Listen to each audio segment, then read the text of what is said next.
آپ اہل قریش کو فریب کار سمجھ رہے تھے۔ ایسے دشمن کا آپ صلی اللہ علیہ وسلم کے پاس ایک ہی علاج تھا کہ فوج کشی کرو تاکہ وہ یہ نہ سمجھ کہ ہم کمزور ہیں۔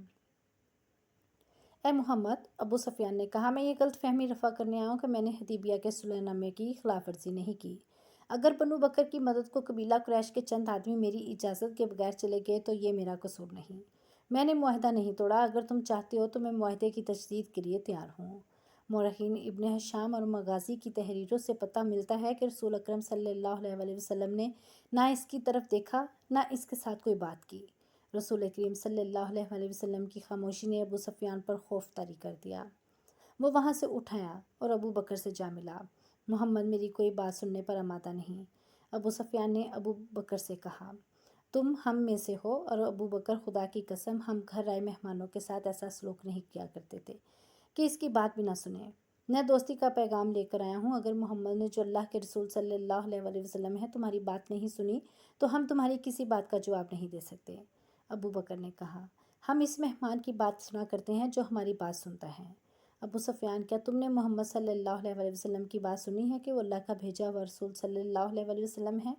کیا تم نے اللہ کے رسول صلی اللہ علیہ وسلم کی یہ بات نہیں سنی تھی کہ اللہ ایک ہے اور اس کے سوا کوئی معبود نہیں؟ سنی تھی۔ تو تم رسول اللہ صلی اللہ علیہ وسلم کے دشمن کیوں ہو گئے تھے؟ کیا تم میری کوئی مدد نہیں کرو گے ابو بکر؟ ابو سفیان نے التجا کی۔ نہیں۔ ابو بکر نے کہا، ہم اپنے رسول کے حکم کے پابند ہیں۔ ابو سفیان مایوسی کے عالم میں سر جھکائے ہوئے چلا گیا اور کسی سے حضرت عمر کا گھر پوچھ کر ان کے سامنے جا بیٹھا۔ اسلام کے سب سے بڑے دشمن کو مدینہ میں دیکھ کر مجھے حیرت ہوئی ہے۔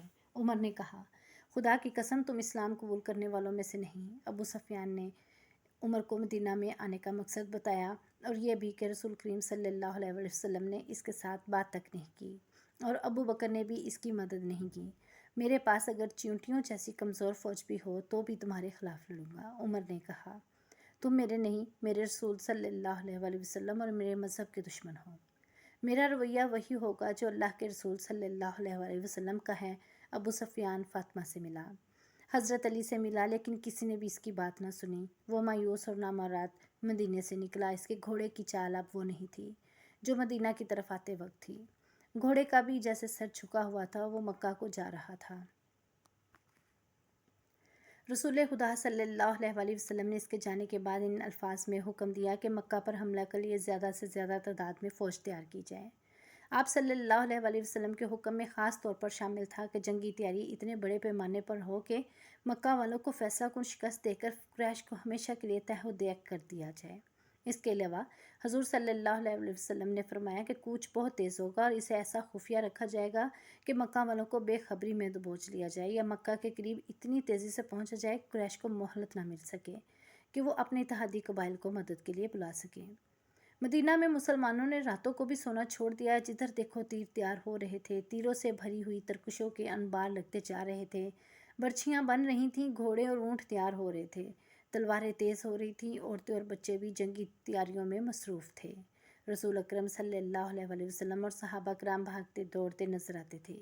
مدینہ میں ایک گھر تھا جس کے اندر کوئی اور ہی سرگرمی تھی، وہ غیر مسلم گھرانہ تھا۔ وہاں ایک اجنبی آیا بیٹھا تھا۔ گھر میں ایک بوڑھا تھا، ایک ادھیڑ عمر آدمی، ایک جوان لڑکی، ایک ادھیڑ عمر عورت اور وہ 2-3 بچے تھے۔ میں مسلمانوں کے ارادے دیکھ آیا ہوں، اجنبی نے کہا۔ ان کا ارادہ ہے کہ مکہ والوں کو بے خبری میں جا لیں۔ بلا شک و شبہ محمد جنگی چالوں کا ماہر ہے، اس سے جو کہا ہے وہ کر کے دکھائے گا۔ ہم کیا کر سکتے ہیں؟ بوڑھے نے پوچھا۔ میرے بزرگ، اجنبی نے کہا، ہم اور کچھ نہیں کر سکتے، لیکن ہم مکہ والوں کو خبردار کر سکتے ہیں کہ تیار رہو اور ادھر ادھر کے قبیلوں کو اپنے ساتھ ملا لو اور مکہ کے راستے میں کہیں گھات لگا کر مسلمانوں پر ٹوٹ پڑو۔ مکہ پہنچنے تک ان پر شب خون مارتے رہو۔ مسلمان جب مکہ پہنچیں گے تو ان کا دمخم ٹوٹ چکا ہوگا، قسم اس کی جس میں میں پوچھتا ہوں۔ بوڑھے نے جوشیلی آواز میں کہا، تم عقل والے ہو، تم خدائے یہودا کے سچے پجاری ہو۔ خدائے یہودا نے تمہیں عقل و دانش عطا کی ہے، کیا تم مکہ نہیں جا سکتے؟ نہیں، اجنبی نے کہا۔ مسلمان ہر غیر مسلم کو شک کی نگاہ سے دیکھ رہے ہیں، یہ جانتے ہیں کہ میں یہودی ہوں، وہ مجھ پر شک کریں گے، میں اپنی جان پر کھیل جاؤں گا۔ مجھے ان یہودیوں کے خون کا انتقام لینا ہے جنہیں مسلمانوں نے قتل کیا تھا۔ میری رگوں میں بنو قریظہ کا خون دوڑ رہا ہے، یہ میرا فرض ہے کہ میں مسلمانوں کو ضربے لگاتا رہوں، اور میں اپنا یہ فرض ادا نہ کروں تو خدا یہودا مجھے اس کتے کی موت مارے جس کے جسم پر خارش اور پھوڑے ہوتے ہیں۔ اور وہ تڑپ تڑپ کر مرتا ہے، لیکن میں نہیں چاہتا کہ میں پکڑا جاؤں۔ میں مسلمانوں کو ڈنک مارنے کے لیے زندہ رہتا چاہتا ہوں۔ میں بوڑھا ہوں، بوڑھے نے کہا، مکہ دور ہے، گھوڑے یا اونٹ پر اتنا تیز سفر نہیں کر سکوں گا کہ مسلمانوں سے پہلے مکہ پہنچ جاؤں۔ یہ کام بچوں اور عورتوں کا بھی نہیں۔ میرا بیٹا ہے مگر بیمار ہے۔ اس انعام کو دیکھو جو ہم تمہیں دے رہے ہیں، اجنبی یہودی نے کہا۔ یہ کام کر دو، انعام کے علاوہ ہم تمہیں اپنے مذہب میں شامل کر کے اپنی حفاظت میں لے لیں گے۔ کیا یہ کام میں کر سکتی ہوں؟ ادھیڑ عمر عورت نے کہا، تم نے میری اونٹنی نہیں دیکھی، تم نے مجھے اونٹنی کی پیٹھ پر کبھی نہیں دیکھا۔ اتنی تیز اونٹنی مدینہ میں کسی کے پاس نہیں ہے۔ ہاں، یہودی نے کہا، تم یہ کام کر سکتی ہو۔ اونٹوں اور بکریوں کو باہر لے جاؤ، تمہاری طرف کوئی دھیان نہیں دے گا، تم انہیں چرانے کے لیے ہر روز لے جاتی ہو، آج بھی لے جاؤ۔ اور مدینہ سے کچھ دور جا کر اپنی اونٹنی پر سوار ہو جاؤ۔ اس نے ایک کاغذ اور ایک عورت کو دیتے ہوئے کہا، اسے اپنے سر کے بالوں میں چھپا لو۔ اونٹنی کو دوڑتی لے جاؤ اور مکہ میں ابو سفیان کے گھر جاؤ اور بالوں میں سے یہ کاغذ نکال کر اسے دے دو۔ لاؤ، عورت نے کاغذ لیتے ہوئے کہا، میرا انعام میرے دوسرے ہاتھ پر رکھ دو، اور اس یقین کے ساتھ میرے گھر سے جاؤ کہ مسلمان مکہ سے واپس آئیں گے تو ان کی تعداد آدھی بھی نہیں ہوگی، اور ان کے سر جھکے ہوئے ہوں گے اور شکست ان کے چہروں پر لکھی ہوئی ہوگی۔ یہودی نے سونے کے 3 ٹکڑے عورت کے دیے اور بولا، یہ اس انعام کا نصف حصہ ہے جو ہم تمہیں اس وقت دیں گے جب تم یہ پیغام ابو سفیان کے ہاتھ میں دے کر واپس آؤ گی۔ اگر میں نے کام کر دیا اور زندہ واپس نہ آ سکی تو باقی انعام تمہارے بیمار خامد کو ملے گا۔ یہودی نے کہا، یہ عورت کسی بھی تاریخ میں نام نہیں دیا گیا، اپنے اونٹ اور بکریاں چرانے کے لیے لے گئی۔